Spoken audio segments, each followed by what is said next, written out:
我才是咧唔記得咧，還會辦戶籍謄本呢。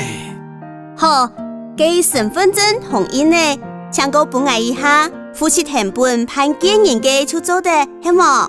要判幾多分咯？判我幾年呢就做得，幫我2分好冇？好，記事欄嘅內容要印出來冇？哎呦，按樣規費係30個元，請先攞身份證書起來。第一位這面呢，係冇？錯，就是一位，請等一下嘅哦。阿公規家人做得窮下去，家安人福，較樣式顯好，真見當有福氣呢。按子說哦，家我除了是先頭，個也按家嘅先了。